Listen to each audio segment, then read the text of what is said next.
Diddy Combs.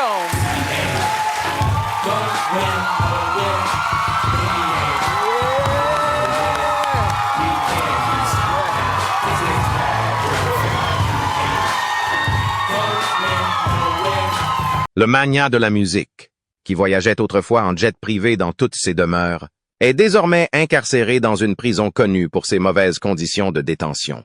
Le magnat du hip-hop serait sous surveillance pour sa propre sécurité au Metropolitan Detention Center de New York.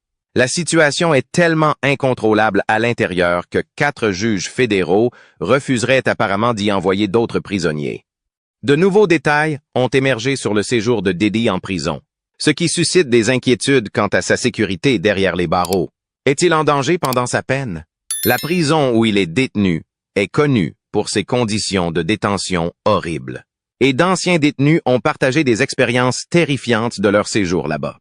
Diddy pourrait-il faire face à plus que de simples batailles juridiques? Rejoignez-nous pour parler de FBI Confirms.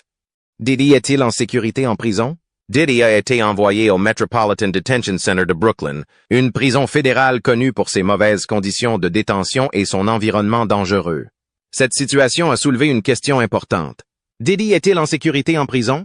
L'inquiétude ne porte pas seulement sur son statut de personnalité, mais aussi sur le lieu où il est détenu. Le MDC Brooklyn a été décrit par les critiques comme une colline sur terre, un établissement en proie à la férocité, à la négligence et au surpeuplement.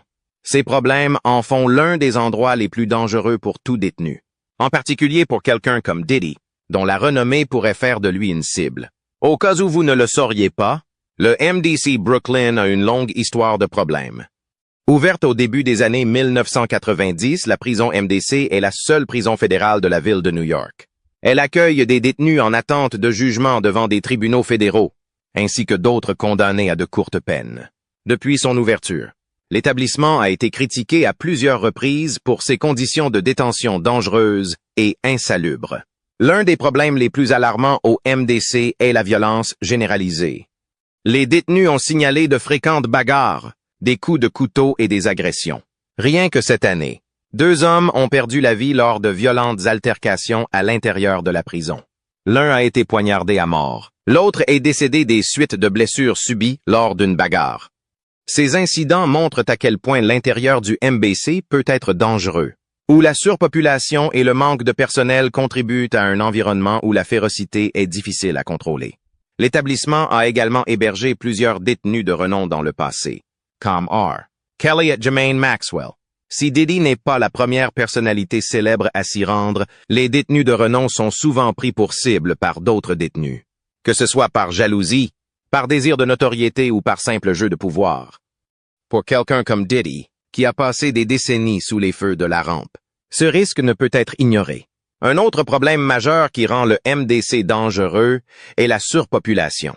L'établissement a été construit pour accueillir environ 200 détenus, mais il peut parfois accueillir bien plus que cela, ce qui crée une pression sur les ressources et le personnel. La population de l'établissement est récemment tombée à environ 200 personnes, mais le passé de surpopulation de l'établissement continue de hanter ses activités. Le problème est aggravé par une grave pénurie de personnel. Selon les rapports, le MDC Brooklyn ne fonctionne qu'à 55% de sa capacité totale en personnel. Cette pénurie affecte non seulement la sécurité, mais aussi le bien-être des détenus. Avec moins de gardiens et de membres du personnel disponibles pour surveiller et protéger les prisonniers, le risque de violence augmente et les besoins de base tels que les soins médicaux et la distribution de nourriture sont souvent retardés. Les détenus se plaignent d'être laissés dans leurs cellules pendant de longues périodes en raison des confinements fréquents, avec un accès limité aux douches, aux appels téléphoniques ou aux loisirs en plein air. Cet isolement peut conduire à une augmentation des pensions des détenus, contribuant ainsi à l'atmosphère dangereuse. De plus, les conditions de vie au MDC Brooklyn font depuis longtemps l'objet de controverses. En 2019, la prison a fait la une des journaux lorsqu'une panne de courant d'une semaine a laissé plus d'600 détenus sans chauffage et à des températures glaciales.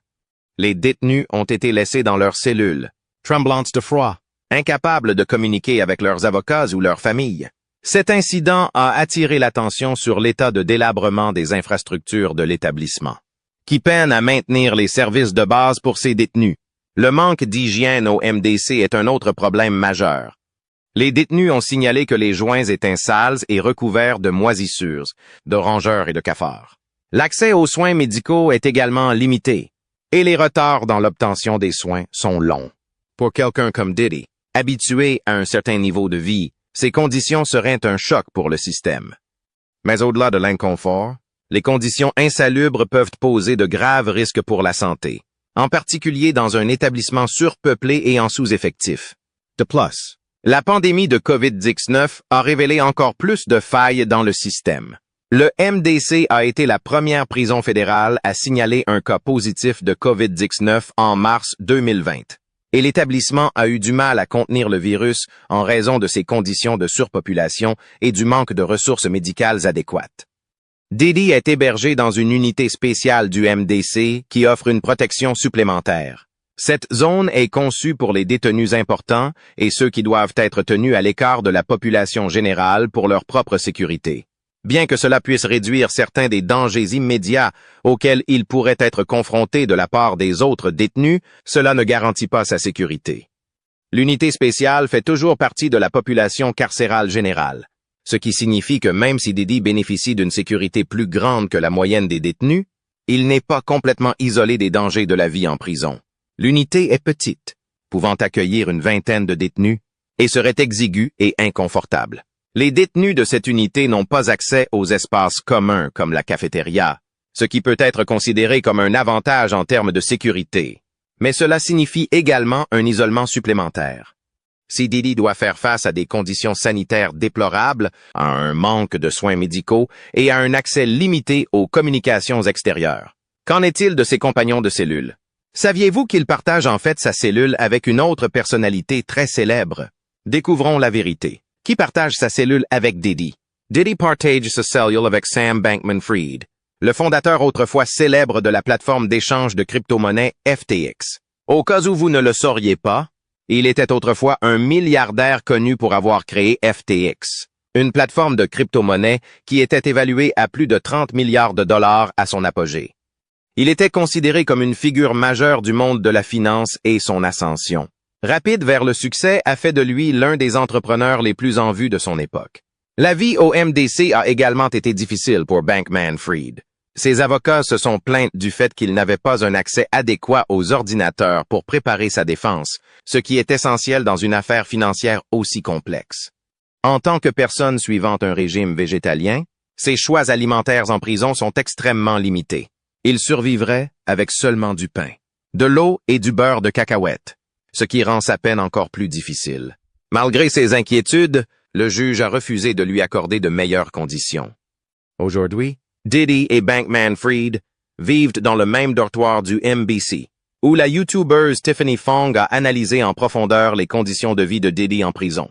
Elle a partagé quelques détails intéressants sur ses conditions de vie. Cependant, sa chute en disgrâce a été tout aussi dramatique. En 2022, FTX s'effondre dans un scandale financier de grande ampleur. L'entreprise est accusée d'avoir mal géré des milliards de dollars, ce qui conduit à sa faillite. Le banquier Fried lui-même devient la figure centrale du scandale, confronté à des accusations de fraude et de mauvaise gestion. Les choses ont empiré pour lui lorsqu'il a été accusé d'avoir divulgué aux médias des écrits personnels de son ancien employé et ex-petit ami dans le but d'influencer son cas. Pour cette raison, un juge a révoqué sa caution en août 2023, l'envoyant au MDC en attendant son procès. Le jeu préféré de Sam sur la tablette s'appelle Shattered Pixel Gungeon, ce qui ressemble à un jeu d'aventure ringard. Il est également connu pour aimer écouter de la musique, Taylor Swift étant l'un de ses préférés. Cependant, la vie à Fort North n'est pas que du plaisir. Malgré certains privilèges supplémentaires, le syndicat a ses défis. L'intimité est l'un des plus gros problèmes. Les salles de bain et les douches ne sont pas fermées. Selon elle, Diddy et Bankman-Fried sont tous deux hébergés dans une unité spéciale appelée Dwetchell Fort North. Cette unité est conçue pour les détenus importants ou ceux qui pourraient avoir besoin d'une protection supplémentaire, comme les coopérateurs qui pourraient être à risque dans la population carcérale générale. Fort North est une unité relativement petite, hébergeant environ 18 à 20 détenus à la fois. Contrairement à l'image typique des cellules de prison avec des lits superposés empilés les uns sur les autres, 4 North a un poste de type dortoir. Cela signifie que les lits sont disposés côte à côte, ce qui donne une impression plus ouverte. L'unité présente également quelques avantages par rapport aux conditions plus difficiles des autres parties de la prison. Par exemple, les détenus de 4 North ont accès à des équipements de gymnastique pour s'entraîner et ils peuvent jouer à divers jeux pour passer le temps. L'un des jeux les plus populaires dans l'unité est le ping-pong. En fait, on dit que Sam Bankman-Fried était plutôt doué et qu'il joue beaucoup. Les détenus aiment aussi jouer aux cartes, le pic étant leur jeu favori. De plus, chaque détenu a accès à une tablette. Bien que ces tablettes ne soient pas connectées à Internet, elles permettent de se divertir sous forme de jeux, de films et d'émissions de télévision. Tiffany, membre d'un gang de la même prison, a interviewé G-Lock, qui a passé quelque temps au MDC. Interrogé sur l'expérience de Diddy, G-Lock a émis l'hypothèse que Diddy, tous deux riches et célèbres, pourraient rester aux côtés de Bankman-Fried, étant donné que tous deux disposent de ressources financières importantes et viennent de milieux influents. Il est possible qu'ils trouvent un terrain d'entente et forment un lien au sein de l'unité. Tiffany a également évoqué le sujet de la sécurité et la question de savoir si quelqu'un au sein de l'unité devrait s'inquiéter de propos inappropriés, compte tenu de la nature des accusations portées contre Diddy. Cependant, G-Lock a assuré que de telles choses n'étaient pas courantes au MDC, du moins pas pendant cette période. Cependant, G-Lock a exprimé des inquiétudes concernant le comportement étrange de certains détenus, suggérant que certains d'entre eux pourraient avoir été impliqués dans des actions douteuses en coulisses. Il a raconté un incident au cours duquel un détenu transgenre du Texas a provoqué des tensions dans l'unité en se comportant de manière inappropriée envers un autre détenu. Bien que ce comportement ait fait sourciller, G-Lock a assuré que l'aménagement ouvert du 4 North empêche tout comportement secret et inapproprié. L'ouverture de l'agencement de type dortoir fait qu'il est difficile pour quiconque d'agir sans être remarqué par les autres dans l'unité, ce qui signifie qu'il y a peu d'intimité pour les détenus.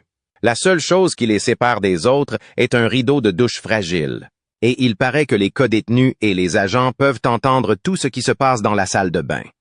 Ce manque d'intimité peut rendre les conditions de vie inconfortables, surtout dans un endroit comme la prison où l'espace personnel est déjà limité. Selon Tiffany, le troc est une autre pratique courante au 4 Nord. Comme les détenus n'ont pas beaucoup accès à l'argent ou à d'autres produits de luxe, ils échangent des articles de cantine pour obtenir ce dont ils ont besoin. Par exemple, Sam aurait payé une coupe de cheveux en donnant à un autre détenu des paquets de maquereaux, connus sous le nom de Mac, à l'intérieur de la prison. Le maquereau et d'autres articles de la cantine deviennent une monnaie d'échange, précieuse au sein de l'unité, et les détenus les utilisent pour obtenir différents services ou biens. Une personne ayant séjourné dans la prison peut fournir une explication plus détaillée de la situation. Ils connaissent les secrets et les règles de la prison, n'est-ce pas? Eh bien, quelqu'un a partagé quelques secrets de la prison. Discutons-en. De plus, G-Lock a également décrit comment les détenus doivent maintenir un certain niveau de respect, même parmi les personnes de haut rang. Par exemple, il a expliqué que même si Diddy était une personnalité influente à l'extérieur, il ne serait pas autorisé à agir de manière inappropriée ou à s'emporter sans conséquence. Si Diddy ou tout autre détenu sortait du rang ou commençait à se sentir trop important, il y avait un risque qu'il subisse des représailles de la part des autres détenus. Lorsqu'on lui a demandé comment les gardiens traitaient les détenus de haut rang, G-Lock a mentionné que même si les gardiens pouvaient avoir des réactions personnelles envers les célébrités, ils les traitaient généralement de la même manière que tout le monde. Il évoque également les repas servis en prison, en expliquant que le mardi est un jour spécial, car les détenus y servent des galettes de poulet, un repas qu'ils attendent avec impatience. Cependant, le vendredi, où ils servent des galettes de poisson, est décrit comme étant particulièrement horrible. Il mentionne que les repas sont répétitifs et souvent de mauvaise qualité.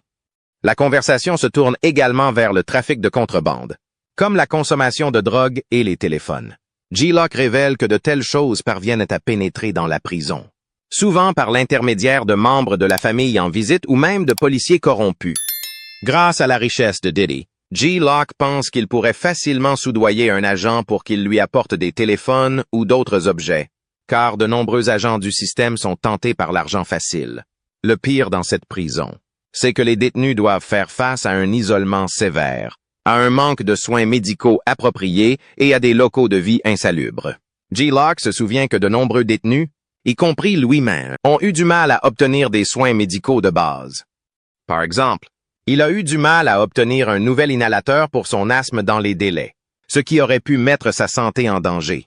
Sur le plan mental et émotionnel, la vie en prison est très éprouvante. G-Lock décrit comment les détenus doivent supporter un nombre limité de minutes d'appels téléphoniques chaque mois, ce qui rend difficile de rester en contact avec leurs proches. De plus, la communication par courrier électronique est lente, et il faut souvent plusieurs heures pour que les messages parviennent, ce qui accentue l'isolement. G-Lock souligne que la surveillance anti-suicide est courante pour les détenus condamnés à de longues peines ou à des affaires très médiatisées. Il mentionne que Diddy aurait été placé sous surveillance anti-suicide à son arrivée au MDC Brooklyn, bien qu'il ne soit pas clair s'il s'agissait d'une procédure standard ou d'une réelle préoccupation pour son état mental. Les détenus sous surveillance anti-suicide sont déshabillés, surveillés en permanence et privés de toute intimité. Si le récit de G-Lock dresse un tableau saisissant de la vie au sein du MDC, une expérience mentalement et physiquement éprouvante, la question suivante se pose. Combien de temps Diddy doit-il rester en prison? Révélons-le. Combien de temps Diddy restera-t-il en prison? La situation est difficile pour Diddy, car il doit rester en prison au moins jusqu'au 5 mai 2000. 25 date à laquelle son procès pour accusation inappropriée doit commencer. Cela signifie qu'il passera plus de 6 mois au MBC. Bien qu'il ait été un agité de haut niveau et qu'il ait eu un style de vie luxueux auparavant, il est difficile d'imaginer quelqu'un comme Diddy devoir vivre dans des circonstances aussi difficiles. Ses avocats ont tenté à plusieurs reprises de le faire libérer sous caution, mais les juges ont rejeté ses demandes, invoquant des craintes que Diddy puisse altérer les témoins ou faire obstacle à l'enquête en cours. Cependant, le procès devrait couvrir de nombreux sujets, notamment les preuves qui ont été saisies au domicile de Diddy et dans d'autres propriétés. Au cas où vous ne le sauriez pas, les procureurs ont saisi 96 appareils électroniques dans les résidences de Diddy à Miami et à Los Angeles, ainsi que dans un aéroport privé en Floride. Ces appareils contiennent une énorme quantité de données, 8 d'entre eux contenant plus de 90 téraoctets d'informations. En raison de la quantité massive de preuves, leur analyse a été retardée. Mais les procureurs estiment que ces données sont cruciales pour l'affaire. L'équipe de défense de Diddy a travaillé dur pour discréditer certaines preuves, arguant qu'il y avait des fuites provenant du gouvernement. Cependant, le juge a demandé aux deux parties de suivre des règles strictes concernant la confidentialité des détails de l'affaire afin de garantir un procès équitable. Eh bien, saviez-vous que Diddy est récemment devenu actif sur les réseaux sociaux et a publié quelque chose? De quoi s'agissait-il? Découvrons-le. Le dernier post Instagram de Diddy a récemment publié sur Instagram pour célébrer le 2e anniversaire de sa plus jeune fille, Love Combs, le 15 octobre. Il faut dire que ce moment de joie a sans doute été un soulagement pour lui, qui a dû faire face à de sérieux problèmes juridiques ces derniers temps. Récemment, de nombreuses poursuites ont été intentées contre lui, avec des allégations de mauvaise conduite remontant à 1998. Les poursuites incluent des plaintes d'hommes et de femmes qui disent n'avoir pas été bien traités, certains lors des célèbres soirées blanches de Diddy il y a des années. De plus, les procureurs fédéraux ont accusé Diddy d'avoir monté une opération criminelle dans laquelle il aurait eu recours à des menaces, à des activités inappropriées et à des manipulations pour contrôler les femmes et d'autres personnes pour sa satisfaction intérieure, protéger son image et dissimuler ses actions. Ils affirment qu'il a utilisé sa célébrité, sa substance et ses moyens illégaux pour attirer les femmes dans des rencontres longues et intenses et inappropriées, appelées freak-offs, lors de perquisitions à ses domiciles à Miami et à Los Angeles en mars. Les autorités auraient trouvé des armes et plus d'un 0 bouteille de lubrifiant. Les procureurs ont parlé à des témoins qui ont travaillé pour Diddy, ainsi qu'à certaines des femmes qui le poursuivent en justice, et ils pourraient porter des accusations supplémentaires. De nouveaux détails ont émergé au sujet de Diddy lors de sa récente comparution devant le tribunal, car beaucoup s'inquiètent du type de sanctions qu'il pourrait recevoir et de la façon dont son juge et ses avocats gèrent la situation. Diddy risque-t-il plus qu'un simple procès? Les derniers développements dans l'affaire Diddy. Le procès de Diddy a été fixé au 5 mai 2025. Lors de sa comparution devant le tribunal fédéral de Manhattan, les procureurs et les avocats de la défense se sont affrontés sur des questions clés, notamment la suppression potentielle de preuves et la possibilité que de nouvelles accusations soient ajoutées à l'affaire. Il a comparu devant le tribunal le 10 octobre devant le juge Arun Subramanian, qui présidera le procès. L'audience a marqué un moment important. La famille de Diddy, dont sa mère et ses enfants, étant présents dans la salle d'audience pour le soutenir. L'audience était plus qu'un simple contrôle de routine, car elle a permis de mettre en lumière certains des éléments majeurs de l'affaire et ce à quoi les deux parties se préparent pour les mois à venir. Elle a également offert un aperçu du comportement de Diddy au fil de l'avancement de l'affaire. Contrairement à ses comparutions précédentes où il avait été décrit comme plus réservé, Diddy était cette fois-ci nettement plus engagé et animé. Il est arrivé au tribunal vêtu d'une combinaison de prison beige, montrant des signes d'implication dans des discussions avec ses avocats. À un moment donné, il a échangé des chuchotements avec son avocat alors que le procureur parlait du grand volume de preuves électroniques saisies dans ses propriétés. Une grande partie de l'audience a été consacrée à l'examen des preuves rassemblées par le gouvernement contre Combs. L'accusation a révélé qu'un total de 96 appareils électroniques ont été saisis lors de perquisitions menées plus tôt cette année. Ces perquisitions ont eu lieu dans les résidences de Diddy à Miami et à Los Angeles, ainsi que dans un aéroport privé en Floride. En outre, 4 autres appareils ont été saisis lors de l'arrestation de Diddy en septembre. Les procureurs ont souligné le volume considérable de données collectées à partir de ces appareils. Selon eux, seuls 8 des appareils saisis à Miami contenaient plus de 90 téraoctets d'informations. Pour mettre les choses en perspective, il s'agit d'une quantité extraordinaire de données qui pourrait inclure des messages textes, des emails, des photos, des vidéos et bien plus encore. La quantité d'informations est si importante qu'elle a retardé la capacité du gouvernement à les analyser pleinement. L'une des batailles en cours dans cette affaire est la tentative de Diddy d'être libéré sous caution. Depuis son arrestation en septembre, Diddy est détenu au Metropolitan Detention Center de Brooklyn, un établissement connu pour ses conditions de détention difficiles, notamment pour ses rapports de mauvaise conduite et de dysfonctionnement. Son équipe juridique a tenté à plusieurs reprises d'obtenir sa libération sous caution, mais sans succès jusqu'à présent. 2 juges différents ont décidé que Diddy devait rester en détention. La principale raison est la crainte que Diddy ne soit libéré s'il était jugé comme faisant partie de la communauté. Les juges ont également exprimé leur crainte qu'il ne tente de manipuler les témoins ou d'interférer dans l'enquête en cours. La question se pose, y a-t-il eu d'autres cas, c'est-à-dire similaires à celui de Diddy? Si oui, quelles ont été les conséquences de ces personnes célèbres? Découvrons ensemble la vérité. Les précédents juridiques relatifs à l'affaire Diddy. La situation juridique de Diddy a suscité des discussions sur la question plus large des hommes puissants accusés de crimes graves, en particulier de mauvaise conduite inappropriée. Son cas a été comparé aux tristement célèbres affaires de Jeffrey Epstein et de R. Kelly, car tous 3 impliquent des allégations d'abus de pouvoir. Bien que les détails de chaque cas diffèrent, ils partagent tous des thèmes communs, ce qui a donné lieu à des comparaisons dans les cercles juridiques et dans l'opinion publique. Au cas où vous ne le sauriez pas, Jeffrey Epstein a été accusé d'avoir dirigé une opération de trafic impliquant des jeunes filles, certaines d'entre elles âgées de 14 ans, pendant de nombreuses années. Il a exploité des mineurs vulnérables en utilisant sa richesse et ses relations pour créer un vaste réseau d'actes horribles qui sont passés inaperçus pour beaucoup pendant des années. Dit même, R. Kelly a été reconnu coupable d'avoir dirigé un système qui attirait des jeunes femmes et des filles mineures dans des situations horribles. Lui aussi a utilisé sa notoriété et son influence dans l'industrie de la musique pour manipuler et contrôler ces femmes. Dans le cas de Diddy, les accusations portent sur des brutalités, des coups et blessures et d'autres formes de mauvaise conduite envers les femmes.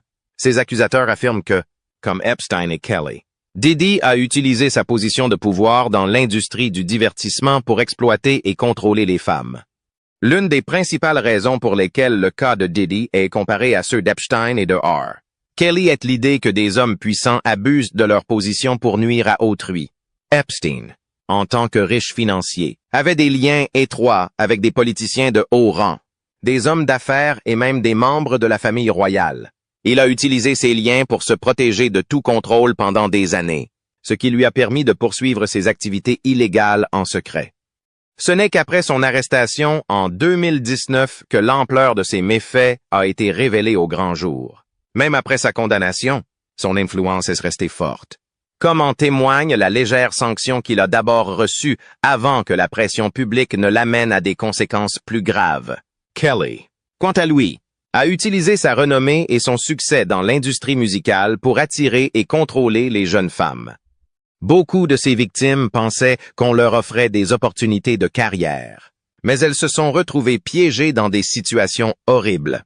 Comme Epstein, la célébrité de Kelly lui a permis de se protéger pendant de nombreuses années, malgré les nombreuses accusations portées contre lui. Son cas n'a vraiment pris de l'ampleur qu'après la diffusion du documentaire Surviving R. Kelly. Une autre comparaison faite entre le cas de Diddy et ceux d'Epstein et Kelly est l'idée d'une cruauté systématique. L'opération d'Epstein était hautement organisée, impliquant un réseau de recruteurs et de complices qui l'aidaient à trouver et à contrôler les victimes. De nombreux fans s'inquiètent du juge et de sa crédibilité dans le traitement du cas de Diddy. Qui est-il? Et a-t-il déjà eu affaire à des affaires très médiatisées? Découvrons des détails à son sujet. Tout sur le juge Arun Subramanian, qui préside actuellement l'affaire Diddy, est le juge qui en est chargé. Il a une riche expérience, avec une carrière qui s'étend sur divers postes de haut niveau dans le domaine juridique. Subramanian est né de parents immigrés indiens à Pittsburgh, en Pennsylvanie, et a depuis fait des progrès considérables dans sa carrière juridique. Son parcours a commencé lorsqu'il a obtenu une licence en art de l'université Case Western Reserve en 2001, suivi d'un doctorat en droit de l'université Columbia en 2004. Après avoir terminé ses études, Subramanian a commencé à travailler comme assistant juridique pour des juges renommés. Il a d'abord occupé un poste auprès du juge Guinness Jacobs de la Cour d'appel des États-Unis pour le 2e circuit. Il a ensuite été assistant juridique du juge Gerard E.